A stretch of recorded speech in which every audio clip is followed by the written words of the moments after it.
आपलं दैनंदिन आयुष्य जगताना पैसा हा किती इम्पॉर्टंट आहे हे प्रत्येकाला नव्याने सांगण्याची काहीच गरज नाही. आणि खास करून आपण महिलांना आपल्याला प्रत्येक जागेवर प्रत्येक वळणावर पैशाची गरज पडते आणि आपण ती साठवतही असतो, पण चुकीच्या पद्धतीने.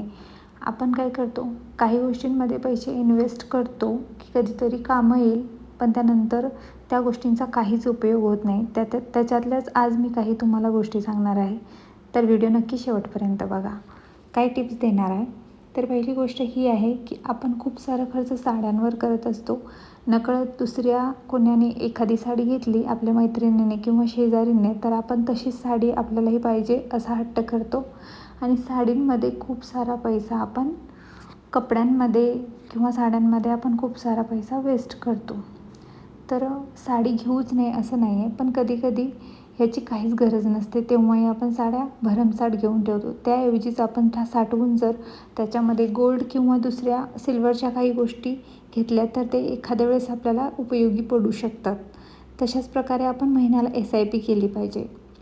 त्याच्यानंतर आपण खूप साऱ्या गोष्टींमध्ये, पॉलिसींमध्ये किंवा अशा गोष्टींमध्ये गुंतवणूक केली पाहिजे की आपल्याला त्याचा चांगल्या प्रकारे रिटर्न मिळू शकेल. त्याच्यातल्याच तुम्ही जर जास्त शिकलेले असाल तर तुम्ही SIP वगैरे किंवा दुसऱ्या गोष्टींमध्ये म्युच्युअल फंड किंवा बँकमध्ये एखादी FD वगैरे याच्यामध्ये इन्व्हेस्ट करू शकता. पण ह्याच्यातलं जर तुम्हाला काही जमत नाही, तर तुम्ही भिशी असते महिलांची किंवा बचत गट असतात महिलांचे, याच्यामध्ये पैसे इन्व्हेस्ट करू शकता.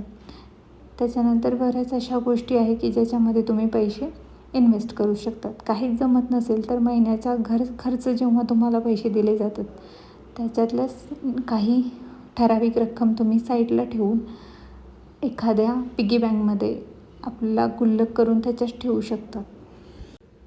जर तुम्ही चांगलं शिकू शकता, तुम्हाला चांगल्या प्रकारे नॉलेज आहे, तर तुम्ही मुलांचे ट्युशन क्लासेस घेऊ शकता. त्याचप्रकारे याच्यातलं जर काही जमत नसेल, एखादी कला असेल तुमच्या अंगी, तर ती जोपासून तुम्ही खूप साऱ्या आता ऑनलाईन बिझनेस आहे किंवा असे ॲप आहे फ्लिपकार्ट, मिशो, याच्यावर तुम्ही ऑनलाईन बिझनेसही अर्न करू शकतात.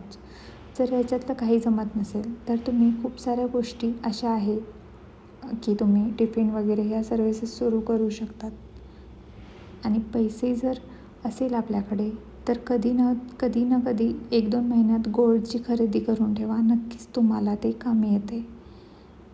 जर तुम्ही साड्या घेतल्या तर साड्यांचा काहीच उपयोग होत नाही. त्याऐवजी जर तुम्ही गोल्डमध्ये इन्व्हेस्ट केली, तर नक्कीच तुम्हाला याचा फायदा कधीतरी रिटर्न मिळेल.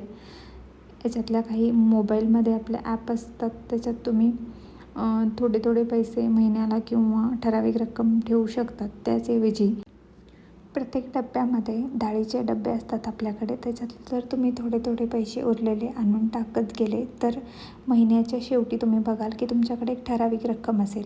ती रक्कम आता तुम्ही दुसऱ्या याच्यामध्ये इन्व्हेस्ट करू शकतात. बऱ्याच गोष्टी अशा आहे की आपण घर खर्चमधूनही काढू शकतो. महिन्याला जर तुम्ही नियोजनबद्ध कामं केले, म्हणजे आज कोणती भाजी करायची आहे, महिन्याला आठवड्याला किती किराणा किंवा किती भाजी लागणार आहे, याचं जर नियोजन असलं, तर व्यर्थ आपला खर्च होत नाही. जर दररोज तुम्ही दूध पीत असाल किंवा मुलं पीत असेल तरच घ्या. जास्त खर्च आपण अनावश्यक वस्तूंवर खर्च नेहमीच टाळू शकतो. घरातल्या वस्तू ज्या उपयोगाच्या आहेत त्याच ठेवा. ज्या खराब झालेल्या आहेत त्यांना एकतर रिपेअर करून घ्या, नाहीतर मग डिक्लटरिंग करा. बऱ्याच गोष्टींवर इन्व्हेस्ट करू शकतो आपण. खूप सारे डेकोरेशनचे साहित्य वगैरे घेऊन येत असतो, तर त्याऐवजी जर तुम्ही तुमच्या अंगी कला असेल, तर घरीच तुमचं घर छानपैकी DIY करून टाकाऊपासून टिकाऊ वस्तू बनवून तुमचं घर सजवू शकतात. तर अशा प्रकारे बऱ्याच गोष्टींपासून तुम्ही पैसे वाचवू शकतात. म्हणण्याचा उद्देश हे आहे, महिन्याअखेर तुम्हाला एक ठराविक रक्कम तुमच्याकडे असेल.